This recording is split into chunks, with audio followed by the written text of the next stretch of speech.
And you're very welcome to the RTÉ Rugby Podcast after the Irish provinces in action last weekend, ahead of another round this weekend.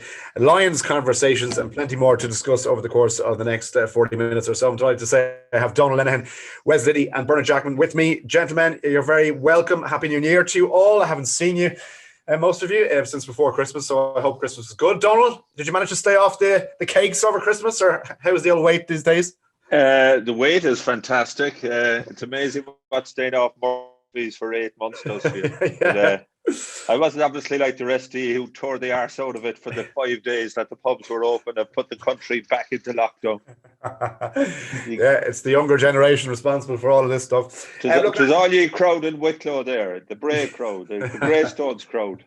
Listen, lads, we had a couple of interesting games last weekend.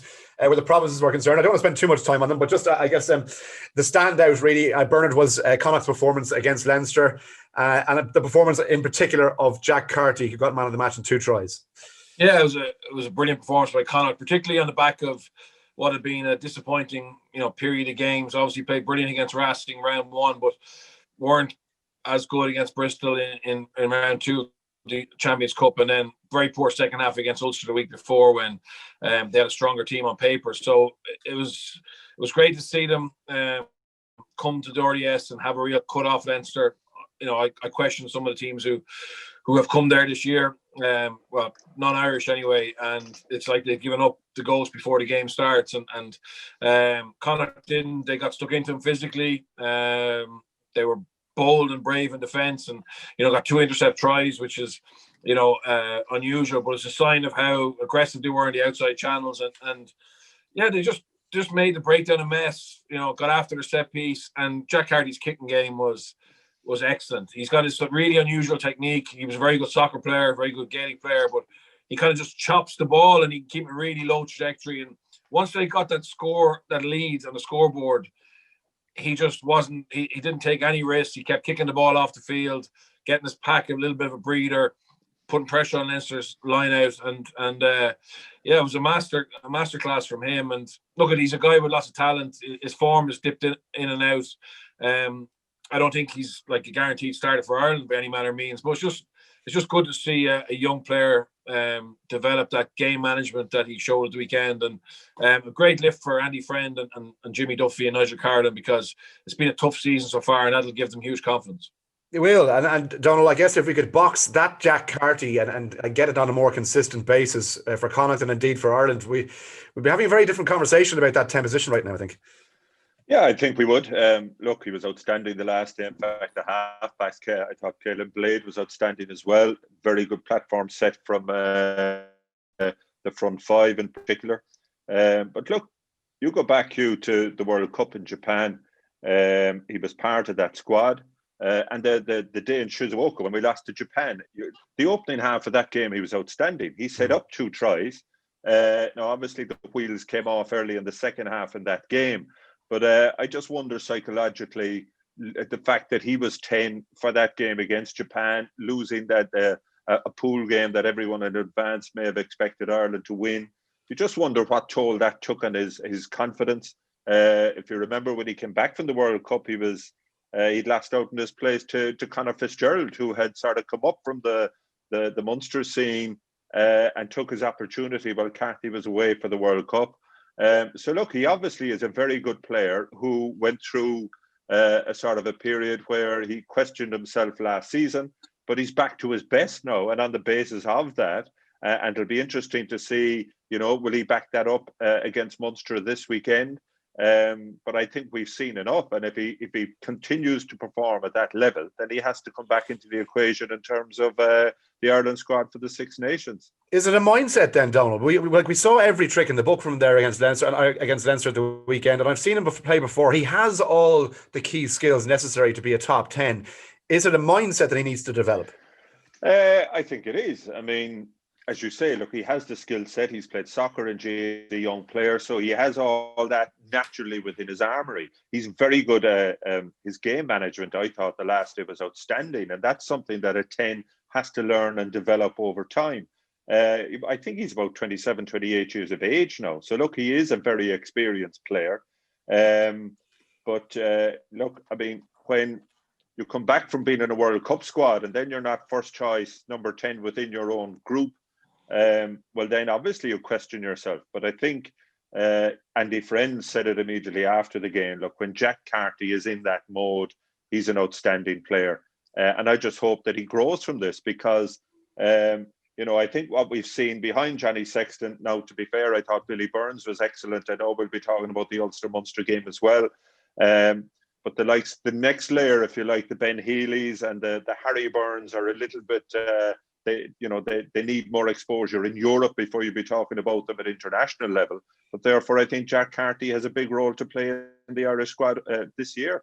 And the whole question around the 10 position, I know, listening to Niall Woods talking BT Sport, and we'll come back to that a little bit later on, that the contracts Bernard Jackman are being negotiated and kicking off negotiations as we speak, if they're being done at the moment. So I'm looking at the Irish fly half position now, and the players that Donal mentioned there, Harry Byrne, we saw Jack Crowley come on at the weekend as well, Healy and Jack Carty. Those guys that are going to be fairly prominent in Irish rugby come the next World Cup cycle. And I'm looking at Jonathan Sexton's contract and what he's likely to demand in terms of a salary, what their union is likely to be willing to offer him. For a guy who is, 36 years of age now, and come the World Cup will be 38 years of age. Is he the guy we should be investing in at this point in the Irish cycle? Or should we not be putting more faith in the younger guys and bringing them through, giving them game time for the provinces, giving them game time for Ireland? So come the next World Cup, we will have 3 or 4 10s with a lot of experience. Look, I think at the moment there's still a massive gap behind Johnny Sexton, and it's frustrating for, I suppose, to see Johnny pick up these little niggles, which is limiting his game time, because I think anytime he has played, he's been really good. It's great to see so many promising young 10s starting to pop up, but even taking Jack Carty's example, the life and the career development of a 10 isn't always straightforward. There'll be highs and lows and peaks and troughs, and having to get broken down to rebuild. And someone like Sexton has gone through all that, so he's probably a little bit stronger mentally than the others are in terms of those big game environments. So look, I think that's a conversation that Andy Farrell is going to have with Nusafora, and it's based on what Andy Farrell feels he needs from Sexton for the next block is going to dictate how much money the RFU invest in him. You've been a great servant to the game. You're 36 years of age in July. A couple of years away now, and we want to build for the future. Off you go to France or Australia if you want to go and play rugby. But we need to actually safeguard the future of the game here and bring through 3 or 4 10s at the provinces. I agree with you that it's obviously a big risk, someone on that big a salary at that advanced stage of their career. But if he's the best player in the position in the country currently, then you pick him until he's incapable of playing. You still need to bring people, but you have to try and do both. It's worth pointing out, not taking anything away from performance the other night, but Jack Carty is 28, I think, as well. So he's not this fresh-faced new kid on the block either necessarily. And I think if you look at guys like Jack Carty, like JJ Hanrahan would probably fall into the same category.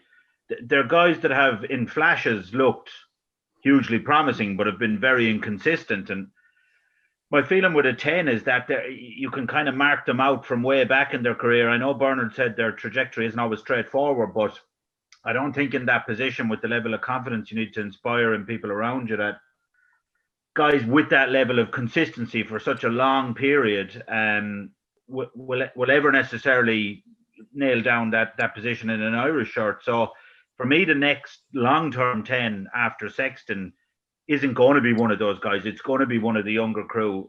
But you look at someone like Jack Crowley, who came on the other night, who, to my mind, would probably be the most talented of that next generation. But physically, he still looks a million miles off. He still has a lot of development to do. So it's a difficult thing. But I suppose to answer your question, if I was David Nusafora, no, I wouldn't be pushing him off into the wilderness yet. But there is a need to bring people through at the same time. Well, that's it, Donal. I think, how do you bring these guys through then is the next question. And is Sexton the kind of mentor that we need to have at the helm now? Because, as Wes just said, there hasn't been a standout 10 coming through over the last few years. Is it just by necessity that we have to just stick with him for the next 2 years and like it or lump it? Yeah, well, look, I'd look at it very simply. Number one, we did have out halves coming through. Like, everybody seems to have forgotten about Joey Carbery. I mean, Joey Carbery was the heir apparent to Johnny Sexton. He got injured prior to the World Cup, and he hasn't played any rugby since. So as a consequence of that, there is a void there, without question. I would agree with Berner that if you judge a player on his form today, Johnny Sexton is still better than the rest of them. I mean, you go back, if you remember, he started in the Nations Cup against Wales, had to go off injured, started very well in that game. He didn't feature again until the last game against Scotland. And you could see that there was a better control and better fluidity with the way Ireland played in that game with Sexton at 10. Problem at the moment is he can't put 80 minutes together. So therefore, if you're in Nusafora's shoes, what do? I think you pay him what he's worth, but I think any player of that in that age category, the maximum you give him is a 1-year contract. So therefore, then it becomes Johnny Sexton's decision. If he's fit and if he plays, you might even tweak his contract that the more games he played, the more money he gets. Now, that may not suit him, but then he has a decision to make. But the bottom line is he is still the best 10 at the moment. If he keeps getting injured, or if he's gone off injured in the past couple of games, that automatically presents opportunities for other players. But I would also think that the next long-term Irish 10 is going to come from one of those younger players. The problem is, will they all get sufficient game time? Harry Byrne, he was ready to start for Leinster against Northampton. Unfortunately, it's a bit like Murphy's Law. He gets injured in the warm-up, so he has to pull out. I wouldn't quite agree with Wes in terms of the physical development of Jack Crowley, and maybe it's because I know him. If you saw him up close and personal, this is a big, strong young fella. Sometimes television can be a little bit deceptive. So physically, I wouldn't be worried about him at all. Ben Healy, likewise, is in that category. So I think Munster, if Joey Carbery comes through, the rumour is he's back, he's kicking now. So look, it seems desperate at the moment. But look, the World Cup is still 3 years away. There's a lot of rugby to be played. And I think you offer Johnny Sexton a contract based on certain criteria, and it's up to him to accept that. That's interesting, and I'm really interested to see what contract he does get offered and whether he chooses to accept it. I look at France and Birch, and Roman Intermac is a prime example of a player that was a bit rough around the edges. Well, was by no means the polished finished article as a 10, both for Toulouse and for France. But he got serious game time very early in his career at the French level, with the result now that France have a brilliant 10 who's got couple of years of international experience, a World Cup under his belt, and top level European club rugby. And he suffered for a while because I don't know if we have a talent necessarily that is as good as Intermac, but I just thought it was an interesting model that the French adopted there. No, they did, and probably Galtier had a different remit. Everything for France is geared towards 2023. He's probably they actually performed way better than expected, but he was building towards a home World Cup, and he was willing to take the risks that are involved with picking young players. Now, he's very lucky. Some of that young generation that's coming through France at the moment, they're incredibly good. They're not just talent; they're matched already. And Intermac did make some mistakes, but that's part and parcel of it. But he had those moments of absolute brilliance that meant Galtier and his coach in Toulouse knew it was worth doubling down on him. Unfortunately, you can't really say that to the same extent about some of the lads that are coming through. They probably a little bit more proving to do, but if they're good enough, they'll play. And the fact that Harry Byrne was going to play against Northampton is a positive sign. Ben Healy's been getting a lot of big games and has done well in it. Hopefully, Crowley now will get a run of games. And I think the Irish system. Look, the reality is they can get games in Pro 14 easy enough. The challenge is for them is to do well enough in those games to get Champions Cup games. And unfortunately, this year probably with the way the COVID has affected some of those games, they're probably not of the same intensity or importance that they have traditionally. But it's still the next step up, and then they'll go from there. Look at any of the provincial coaches or Andy Farrell will pick a young player if they believe they're going to help them win a game. And that's the challenge for the players at the moment, is to really put their hand up and show that they have something about them. And Casey's probably an example. I think every time you see Casey, I know we've been talking about him for ages, but he doesn't leave you in any doubt that he has something a little bit different and special. So I would expect his progression to be, pretty fast and to keep going up through the ranks. And that's the challenge for them. It's a case of getting game time, which they generally, but then taking advantage of it. I mentioned the contract negotiations, Donal, of which Johnny Sexton is just one of a number of players out of contract this summer. I guess the IRFU have pushed the boat out as far as they possibly can, and left it as late as they can to try and get a clearer picture, I guess, of the way the next few months are going to go. But we're not any clearer, really, are we, in terms of how the rugby landscape is going to be in regards to Six Nations, with even the Lions tour, which we'll come back to a little bit later on. There's still a huge amount of uncertainty around rugby at the moment. There is, and I think that's why you will see clarification if indeed we don't have it already, that the Six Nations is going to go ahead in the February-March window.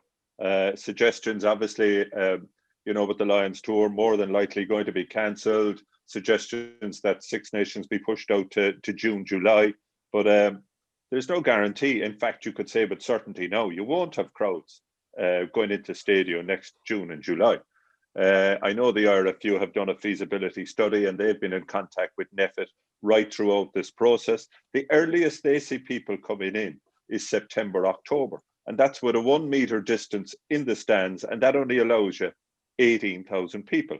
So therefore, there is no massive advantage in playing the Six Nations, let's say next June or July, as a consequence of in difference to playing it now. On the other hand, they know exactly, they got a budget with some degree of certainty, especially with these contracts coming up. And if the Six Nations is played as per schedule in February and March, then they know exactly what their share of the broadcast revenue is. They know exactly what they're getting from their sponsors for the Six Nations going ahead. And as a result of that, they know what money they have in the coffers, and they can then go about, let's say, starting the negotiations with the players. But it's going to be a very difficult negotiation, because you put yourself, I mean, fine if you're Tadhg Furlong. Tadhg Furlong is a marquee world-class player. He's still of a very young age comparatively for a prop, so he will get what he is worth.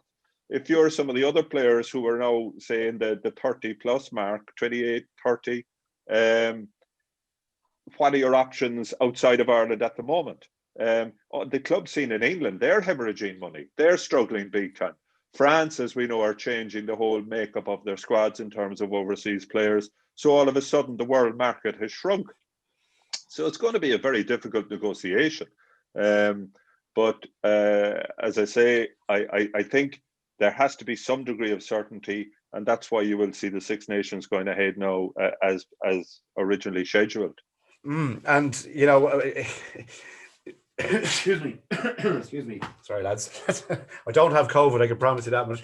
Yeah, and Wes, just in terms of the content and the landscape ahead, I guess the RFU have to some degree, factor in the fact that they will bounce back at some stage over the next year or so. It mightn't be as long as it's in the next 6 months, but certainly rugby, things can't continue as the way they are, and they probably have to factor that in as well. Yeah, can I just say, I think there are a few. Even leaving it until. Go ahead, Birch. No, sorry, Wes. I thought the question was to me. I think there are a few have acted, really prudently in this, and if you look at compare them to other clubs, the Irish professional players, went on a deferred payment after a while.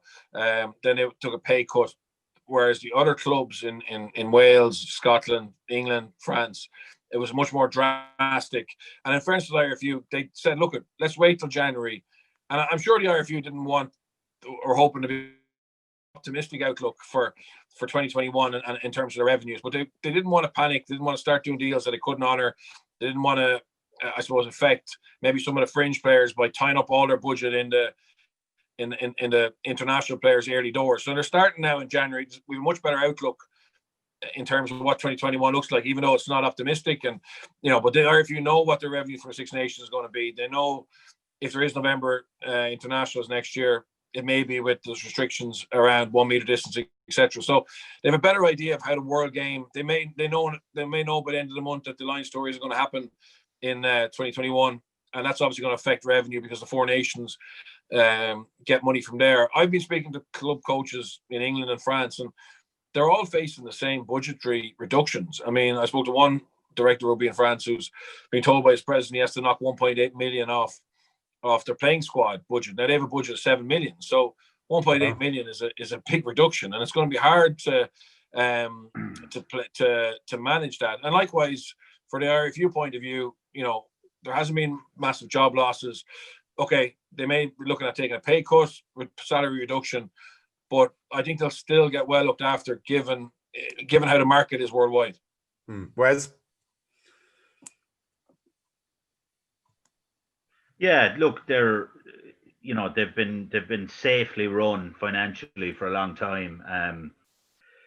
They had significant cash reserves. How much they've been eaten into now with this situation kind of isn't quite clear in the public domain as far as I can make out, but they're probably safe that way. But at the same time, I don't think you can leave players' contracts for next season until March or April. Like as Donal said, the likes of Tyke Furlong know they're going to be looked after, but it is that kind of cohort of slightly lower profile players that will just have to accept something if an offer isn't forthcoming. And I think part of that ties into the likes of what you said about Johnny Sexton earlier, that I suppose what Donal said about offering him a pay-per-play kind of deal is obviously extremely practical, but a player that stature might feel that to be a bit insulting, and equally possibly the RFU have to be a little careful that they're not seen to be, or certain people offering contracts aren't seen to be the guy who's forced the hand of this iconic player. So I think there's a lot of politics at play with some of the higher profile contracts as well as the financial situation involved. I don't know if you saw you did see the eSportif model, gents, last week that BT Sport spoke about a few days ago, and positions in terms of their value in the professional game. So the Gallagher Premiership, the 10 is number 1, but the 2 second rows in behind them. Second row's top in the Guinness Pro14 with the tight heads behind there, and then the fly half in the top 14 with the second rows. Jeez, I tell you what though, looking at it, Donal, you'd be a multi-millionaire. Poor Earl Birch would have to have a collection for him as a hooker, because the hookers are down the bottom of all the leagues. I thought it was interesting reading the 2 second rows are topping almost every league. Yeah, it's incredible, really. I mean, a couple of years ago, it was the tight head, the 10s. I wouldn't be spilling too much milk over the 10s. They'll always be in the top 2 or 3, and they'll be well paid. But it just goes to show, the bottom line, the more rugby has changed, the more it stays the same in terms of you can't play without the ball. So you could be the best centre in the world. You could be, you could. The 2 best finishers on the wing, but if you don't get the ball and you don't get it in the right positions on the field, then you won't have the same impact in a game. Now that said, I was a bit surprised that the second rows were top of the pile. But as I say, I think it reflects the way rugby is going at the moment. It is a power game, it's a possession game. But look, really, I mean, for me, halfbacks are the ones who dictate the course of the game. So I think it's about right. Yeah, front 5 forwards and the 10, that'll do for me. Yeah, and when you think about it, the first one I saw the second rows, but it makes total sense, Bern. You think about the locks, they win the ball on the line out. They're a huge part of the success of the scrum, success or failure of the scrum, and they do a huge amount of the heavy lifting and shunting around to just maintain or win possession. So it does make complete sense when you actually think about it. Yeah, it makes sense. And in the leagues that eSportif probably have the most players, in the Premiership and top 14, set piece front 5 are absolutely massive. So they do pay the big money to get the quality players. And in fairness, there's probably more available now. So how that works is that's only eSportif's players that they have placed in Europe. So if eSportif have a couple of very good 10s, Dan Bigger, etc., that can manipulate it a little bit, but it does give you a general look. But for sure, locks and props are highly sought after in across Europe, and they have a key influence on how and who wins games. Yeah, I think. But sorry, on that basis, though. Sorry, like the whole line out, obviously the hooker is an integral part of that set piece as well. How in the name of God do you come to the fact that they're down at the bottom of the pile?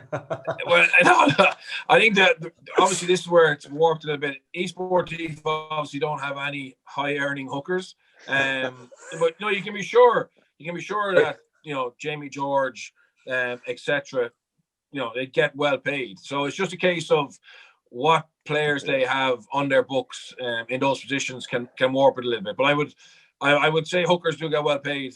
I think hookers aren't physical outliers though as well. You know what I mean? They're a little smaller than a prop. They're a little lighter. I think it's when you get to tight head, when you get to second row, you're getting to these kind of unique specimens. And I think the last few years, second row's always your dominant figures, whether it's Willie John McBride, Colin Meads, Martin Johnson, take your pick. But I should have put Donal Lenihan in that list, obviously, as well. But I think the last few years with Retallick and with Itoje, the second rows become so rounded in terms of their skill set on top of that physicality that they've just become the best second rows have become players with massive influence in multiple phases of the game rather than just confined to set piece or any one area.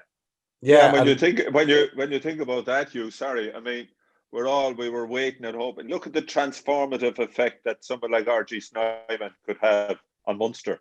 Like for me, you're talking about the difference of being sort of thereabouts to being genuine contenders to win a Champions Cup. I mean, that's how big an influence somebody like Snyman could have on a squad. Absolutely, yeah, 100%. Do we know, gents, by the way, what is likely to happen with the Lions toward the summer? There's no serious, I guess, talk that it won't go ahead in South Africa, and BBC had a report yesterday that they are seriously considering a Lions tour taking place in Ireland and the UK. Is that something, Donal, do you think that's likely to happen? I tell you, it's something that I'd hate to see happen, but what you've got to look at is the sort of the least worst option at the moment. It's kind of generally felt there's three options here. You go ahead with the Lions tour behind closed doors in South Africa. That I just don't see that happening, and I think a Lions tour is made by the colour, the whole pomp and ceremony around the test matches, the travelling army coming into opposition territory and almost sort of taking on the locals, if you like. But of far more importance in the current climate is the fact that from a financial perspective, if the host union isn't selling out the stadia and the sort of the related income that's generated for the economy, then I can't see it going ahead. The second thing is it's postponed until 2022, which on paper would seem the most logical decision. But you put yourself in the seat of the coaches of the four home unions. A year out from the World Cup or 15 months out from the World Cup, I think that's the last thing you'd want. Consider Eddie Jones. England would certainly have 15, 16 and probably more players in a Lions squad of 34, 35. You wouldn't want them going on a Lions tour sort of a year out from the World Cup. So the other option, playing a test series in sort of Dublin, Cardiff, Edinburgh and London, it doesn't smack well for me, as I say, for all the reasons. Lions tours are about going into the opposition's den, taking on the home team against all the odds. You're given no preparation. The odds are stacked against you from day one. So it changes the whole sort of mystique and mindset around the Lions tour. Now, that said, I was part of a Lions team that played a test. The 1986 tour to South Africa was cancelled because of the apartheid regime. The IRB centenary happened the same year. And we played a test match against the best players in the world, New Zealand, South Africa, Australia and France combined. But that was a one-off. The game wasn't dependent, let's say, on the revenue streams that you had back then. So if South Africa, if they need the money badly enough, they might say, yeah, we're willing to come up to the UK and Ireland and play a series. But I think that decision will be driven more for the financial reasons than any other. But I just think it changes the whole sort of mindset around what a Lions tour is. Absolutely, and finance is going to dictate ultimately, what happens, Bernard. But whatever happens, they need to make a decision sooner rather than later. Yeah, I think I'd be very pessimistic. It will happen this summer. I think it'll be pushed 12 months. I know that affects summer tours, but I think the game will need it. The players will push for it, and it'll happen. But probably 12 months late. But just reading some of the reports coming out of France this weekend or this week, I'd say that some of the Champions Cup games and the whole feasibility of finishing the Champions Cup, Challenge Cup is in doubt. I know the ERC said they haven't been contacted by any club, but to say they weren't going to travel. But certainly the information I'm getting from talking to people in France is that they don't want to take any more risks. I mean, Bayonne and Poe, Newcastle, London Irish, and they've had a raft of positives since then, and they're blaming it on the travel. They don't have any issues playing French clubs because obviously it's domestic, and they feel that they're under the same protocols. But just that spike, and look at the spike could be down to the way that the virus is developing. But for some reason, the French seem to think that it's down to the cross-border competition, and Toulon obviously went to Scarlets and didn't play. So I think there's going to be huge repercussions for round 3 and 4 of this of the Champions Cup as well. Yeah, it's. I wonder, they can't be forced to play. Given the situation, where you can't force a team to travel if during a pandemic and put players at risk. So I mean, financially they can try and find them, whatever that. But I don't know if that will stack up. Yeah, so it's different. Yeah. Montpellier, for example. So Montpellier sacked their coach, Xavier Garbajosa, Monday. Saint-André has gone from director of rugby back down to be a coach. They're in a relegation battle. They're 13 to 14 in the top 14 with a really bad fixture list. So they're talking now about preparing for a playoff match. Can you imagine Montpellier with the superstars they have playing a playoff against a second in Pro D2? Like Philippe Saint-André would love to have 2 weeks to prep rather than spend two weeks going to Dublin to get hammered and then playing a wishy-washy game against Northampton. So there's other elements at play here as well. Bar the virus is just if there's a feeling in France that this competition is not good from a health point of view, they might be as motivated as we are. So some of the clubs, Racing, for example, obviously, they see themselves having a chance to win it, but some of the clubs might not do everything in their power to get those games played.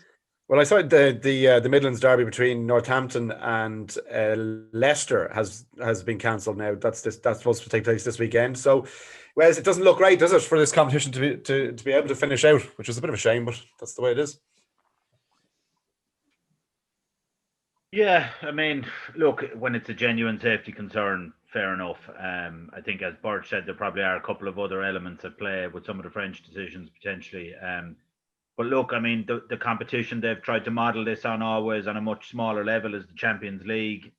And the reason the Champions League is sacrosanct, aside from the history of the European Cup in soccer, is because the revenue it generates is enormous and dwarfs those in domestic leagues. And until the Champions Cup has a huge monetary benefit that outweighs the domestic league, they're never going to be able to take that priority in France and England. Yeah, absolutely. All right, lads, just a look ahead to this weekend, if you don't mind, because the biggest favour that was done to Ulster was Connacht's result, Donal, against Leinster. It now really opens up Ulster's road to getting to the final, and they'll be hugely confident of taking on Leinster and turning them over this weekend. Yeah, well, it's incredible when you think about it that, Leinster, who 26 games unbeaten in the Pro14, all of a sudden they find themselves in danger of not making the final. Now, they have those 2 games in hand. So, in effect, really, this game this weekend, I'm not sure who the games are, but you'd expect, Leinster have been getting 5-point returns from all their games, but now they have to get 5-point returns from those 2 cancelled matches. And then they have to beat Ulster this weekend. It's an incredible position for Leo Cullen to find himself in. To be fair to Leinster, I think they've had a run of injuries over the past couple of weeks, particularly in their backline. That's just phenomenal. I was at that Northampton game when Harry Byrne pulled up just before kickoff. Then you had a clash of heads between Jimmy O'Brien and Gary Ringrose. You had Cian Kelleher, who wasn't even in the match day 23, 5 minutes before kick on the pitch, 5 minutes into the game. And obviously then you had the scenario of Kieran Frawley out, Johnny Sexton going off, and O'Brien having to play at 10 the last day. So Leinster are vulnerable at the moment, more from an injury perspective than anything else. But look, it appears that some of the players are going to be back this weekend. I think that's going to be a cracking game. I mean, all through the lockdown, I think we all sat back and enjoyed sort of the Gaelic football and the hurling in terms of, the whole All-Ireland series. There's a void in there now at the moment. And, these games at the weekend, certainly I think, the Leinster and Ulster Friday night, Munster and Connacht in Galway on Saturday. We have two fantastic games. We have an opportunity for the provinces to showcase what they're about.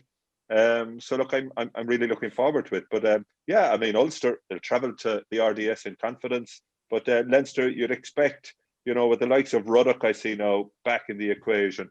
And it depends, I suppose, who's available for them at 10. But you'd expect that Leinster there'll be a reaction there this weekend. Yeah, I think Dan McFarland was asked, Birch, do you think Leinster are vulnerable this weekend?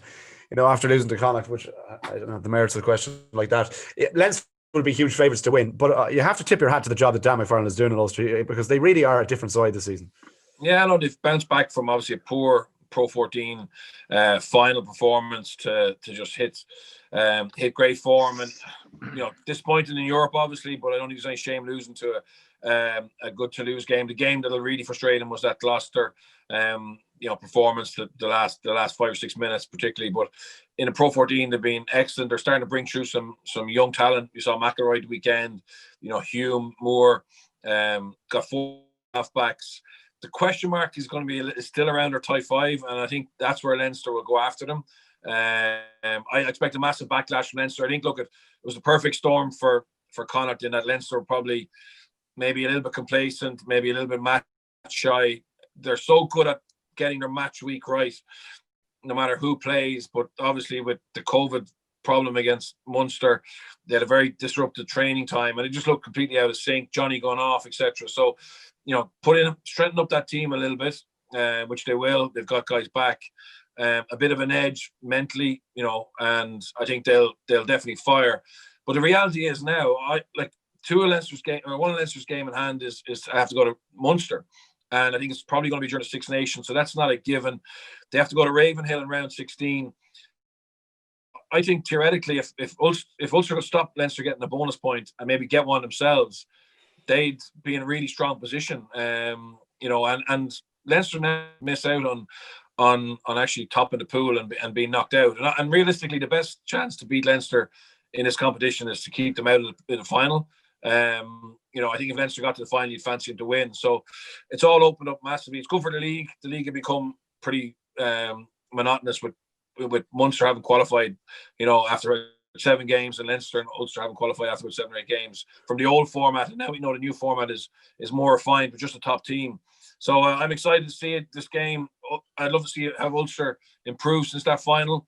And I'm also interested to see how Leinster respond to the first question mark that's been around them for a long time, bar the Saracens game.